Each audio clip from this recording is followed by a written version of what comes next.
BCMA antibody drug conjugates and bispecific T-cell antibodies in general represent a very important treatment modality for the treatment of relapsed refractory multiple myeloma currently.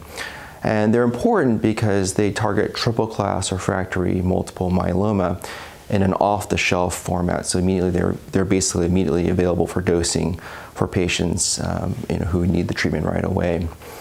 And so Belantamab mafodotin is the first-in-class BCMA antibody drug conjugate approved for the treatment of multiple myeloma based on the pivotal DREAM2 study, which was published several years ago, which showed an overall response rate of 31% and a median duration response of 11 months in patients that did respond to therapy. So this treatment was very, very important because it was the first BCMA-targeted therapy approved for the treatment of relapsed refractory multiple myeloma.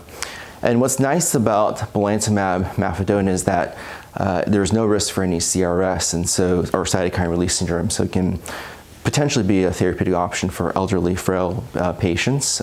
Otherwise, that would be not tolerant of cytokine release syndrome.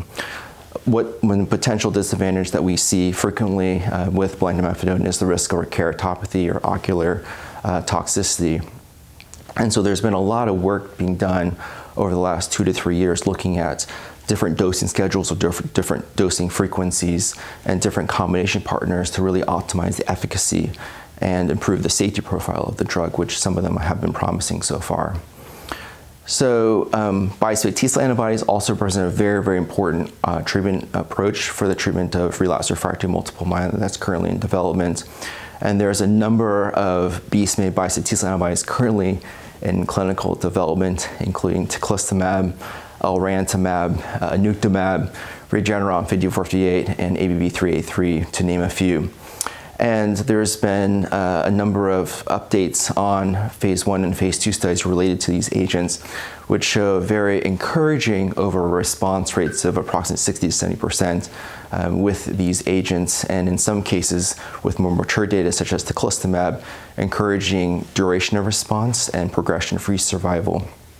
And so what's nice about these drugs is that they're off the shelf. They can be administered immediately to patients in need of these therapies versus waiting for potentially autologous CAR T therapies, for instance.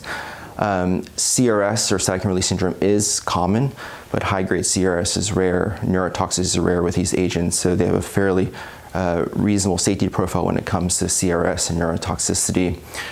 One of the things that we are seeing, though, with BCMA bispecific antibodies is the potential increased risk for infections, which needs to be monitored carefully.